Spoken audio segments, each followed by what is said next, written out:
नमस्कार। मैं वीके शास्त्री अपने चैनल के माध्यम से आप सभी दर्शकों का बहुत बहुत स्वागत करता हूं। 16 सितंबर 2023 1:50 पर बुद्धि, वाणी और व्यापार के कारक, स्किल और इंटेलिजेंस के कारक, कम्युनिकेशन और मैनेजमेंट के कारक, शेयर मार्केट और आईटी सेक्टर के कारक युवराज बुध सिंह राशि में मार्गी हो चुके हैं और सिंह राशि में ही 1 अक्टूबर तक मार्गी अवस्था में गोचर करेंगे। उसके बाद राशि परिवर्तन करके अपनी उच्च की राशि कन्या राशि में चले जाएंगे। बुध का मार्गी होना इस बार विशेष महत्व का है, क्योंकि एक तो बुध अपने मित्र सूर्य की राशि सिंह राशि में मार्गी हुए हैं, दूसरे बुध का गोचर पूर्वा फाल्गुनी नक्षत्र में हो रहा है, जो कि शुक्र का नक्षत्र है।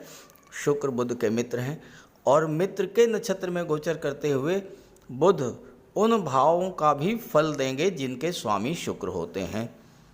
इसके अलावा इस गोचर काल में बुध पर शनि की दृष्टि भी पड़ रही है और मित्र की दृष्टि पड़ रही है बुध पर। बुध और शनि का समसप्तक दृष्टि संबंध बन रहा है, जिससे बुध के बल में और अधिक वृद्धि हो रही है और बुध अपना विशेष फल देने जा रहे हैं सिंह राशि के जातकों को। तो बुध के मार्गी होने का सिंह राशि के जातकों के जीवन पर क्या प्रभाव पड़ेगा, इसी का विश्लेषण करेंगे इस वीडियो में।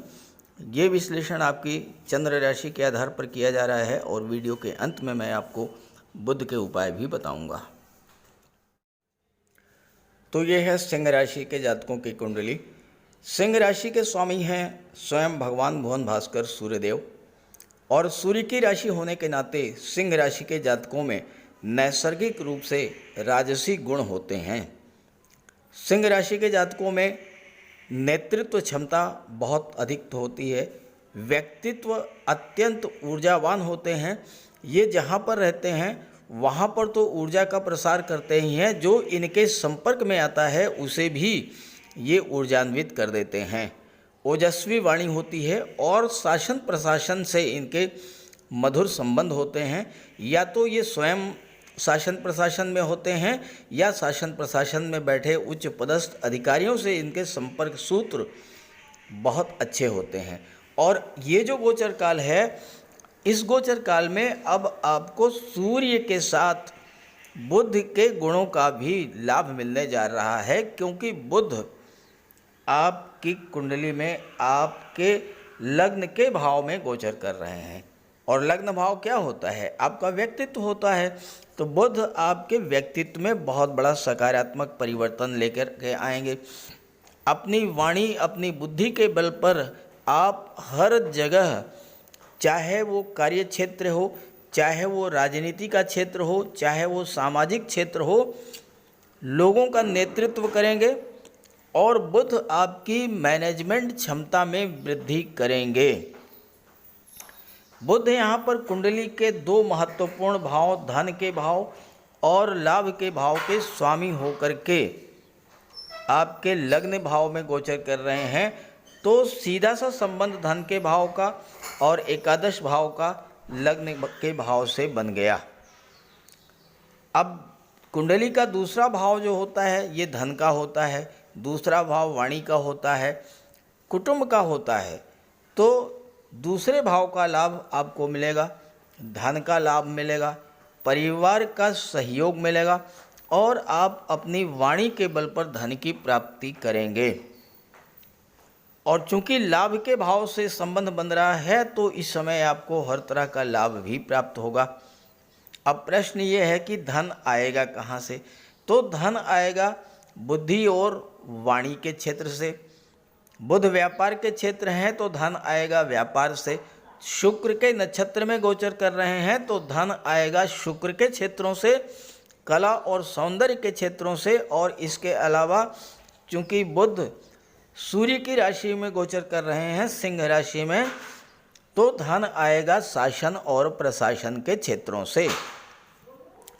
अब अगर आप education sector, finance sector, banking sector, IT sector से जुड़े हुए हैं, या फिर आप संगीत, नृत्य, अभिनय, लेखन, गायन, वादन, काव्य, शिल्पकला, मूर्तिकला, इन सब क्षेत्रों से जुड़े हैं, या शासन प्रशासन या राजनीति के क्षेत्रों से जुड़े हुए हैं, आपको धन की प्राप्ति इन क्षेत्रों से होगी। और अगर आप इन क्षेत्रों से नहीं जुड़े हैं तो उस स्थिति में आपको व्यापार से धन की प्राप्ति होगी, क्योंकि शुक्र के नक्षत्र में गोचर कर रहे हैं। शुक्र जिन भाव के स्वामी हैं उनका भी फल प्रदान करेंगे। शुक्र दशम के स्वामी हैं और तीसरे भाव के स्वामी हैं। दशम भाव आपका कार्य क्षेत्र होता है, दशम भाव आपका कैरियर होता है। तो दशम भाव की चीज़ों से धन की प्राप्ति करेंगे। आप अपने बुद्धि के बल पर, वाणी के बल पर अपने कार्य क्षेत्र में, अपने कैरियर में बहुत बड़ा इम्प्रूवमेंट लेकर के आएंगे। और यहाँ एक महत्वपूर्ण बात यह है कि सिंह राशि सूर्य की राशि है और सूर्य के मित्र हैं मंगल। मंगल भाग्य भाव के स्वामी हैं, तो भाग्य का भी साथ आपको मिलेगा। लेकिन ध्यान रहे, मंगल क्रोध और उग्रता के कारक होते हैं, और अगर आपने वाणी पर संयम नहीं रखा तो पिता से, बॉस से और सीनियर से आपके मतभेद भी हो सकते हैं। बुध 11वें के स्वामी हैं। 11वां भाव आपकी इच्छाओं का होता है, आपके सपनों का होता है। बुध आपकी किसी पुरानी इच्छा को इस समय पूरा करेंगे। 11वां भाव आपके सामाजिक दायरे का, सोशल नेटवर्क का होता है, तो सोशल नेटवर्क आपका बढ़ेगा। समाज के प्रतिष्ठित और गणमान्य व्यक्तियों से आपके संबंध अच्छे होंगे। कुंडली का 11वां भाव जो है ये आपकी इनकम को शो करता है, आपकी आय को शो करता है। आय के नए नए स्रोत बनेंगे। जो भी कार्य आप कर रहे हैं उससे तो आय होगी, उससे हट करके भी अन्य क्षेत्रों से आपको लाभ होगा। भाई बहनों का भी सहयोग मिलेगा। बुध चूंकि दूसरे भाव के स्वामी हैं और दूसरा भाव परिवार का होता है, और बुध एक सामाजिक ग्रह हैं, तो रिलेशंस को स्ट्रॉन्ग करेंगे। परिवार के लोगों का सहयोग मिलेगा। अपनी बुद्धि और वाणी के बल पर आप अपने परिवार को एकजुट रखेंगे। चौथे भाव और नवम भाव के स्वामी दोनों ही मंगल हैं। मंगल को भूमि पुत्र कहा जाता है, तो भूमि भवन प्रॉपर्टी का भी योग बनेगा। एक बहुत ही महत्वपूर्ण संबंध बन रहा है बुध और शनि का, समसप्तक दृष्टि संबंध। शनि की दृष्टि बुध पर, बुध की दृष्टि शनि पर, दोनों एक दूसरे के मित्र हैं। अब आप अपने मित्र को जब देखते हैं तो आपके अंदर कितनी खुशी, कितना उत्साह होता है, मित्र का सहयोग आपको मिलता है। तो यहाँ पर यही स्थिति बनी रही है। बुध को शनि का सहयोग मिलेगा, शनि को बुध का सहयोग मिलेगा। दोनों ही व्यापार के कारक हैं और सप्तम भाव पर बुध की दृष्टि पड़ रही है। सप्तम भाव व्यापार का होता है। दशम का दशम के होने के कारण सप्तम कैरियर का भी होता है। तो व्यापार की दृष्टि से ये समय बहुत अच्छा रहेगा। हालांकि फैमिली लाइफ अच्छी होगी लेकिन थोड़ी दूरी बनी रहेगी। और शनि जो है वो विवाह को भी डिले कर देते हैं। यहाँ पर शनि छठे भाव के स्वामी हैं, जो कर्ज का होता है, तो कर्ज से मुक्ति का रास्ता बनेगा। किसी तरह की कोई शत्रुता है वो समाप्त होगी। कंपटीशन में विजय मिलेगी। नौकरी की भी प्राप्ति होगी। हालांकि शनि के कारण कंपटीशन का रिजल्ट आने में थोड़ा देरी हो सकती है, लेकिन शनि सप्तम में दिग्बली होते हैं तो रिजल्ट 100% आएगा और सफलता भी मिलेगी। व्यापार के लिए तो ये समय बहुत ही महत्वपूर्ण है। शनि जब सप्तम में गोचर करते हैं तो व्यापार की दृष्टि से सिर्फ इतना कहा जा सकता है कि शनि जब सप्तम में होते हैं तो ऐसा व्यक्ति अपने व्यापार से हजारों लोगों को भोजन देने वाला होता है। ये लाल किताब का कथन है। तो इसका अर्थ ये हुआ कि आपके व्यापार व्यवसाय को भी बुलंदियों पर ले जाएंगे बुध और शनि दोनों। और एक बहुत ही महत्वपूर्ण बात यह है कि बुध 16 सितंबर को ही मार्गी क्यों हुए। पहले भी हो सकते थे, बाद में भी हो सकते थे। बुध 16 सितंबर को मार्गी इसलिए हुए हैं क्योंकि बुध को भगवान श्री गणेश का प्रतीक माना गया है। और 19 सितंबर को गणेश चतुर्थी है, 28 सितंबर को अनंत चतुर्दशी है और इसी गोचर काल में बुध मार्गी रहेंगे। अगर आप 19 से 28 सितंबर के दौरान भगवान श्री गणेश की नियमित रूप से पूजा अर्चना करते हैं, आपके जीवन की सभी विघ्न बाधाएं तो समाप्त होंगी ही। हर तरफ से उन्नति और धन लाभ का योग बन रहा है। अब बात करते हैं बुध के उपायों पर। बुध के इस गोचर का पूरा लाभ लेने के लिए बुध का उपाय जरूर कीजिएगा, और बुध का उपाय बहुत आसान है। भगवान श्री गणेश की उपासना करें और बुधवार के दिन गणेश जी के मंदिर में जाकर साबुत हरी मूंग का दान करें और गणेश जी के चरणों में बैठ करके कुछ देर अपनी समस्या का निवेदन करें। गणेश जी से आप अपनी बात रखें और उनका आशीर्वाद प्राप्त करें। ऐसे ही माता दुर्गा के मंदिर में जाकर के हरे रंग की चूड़ियाँ अर्पित करें।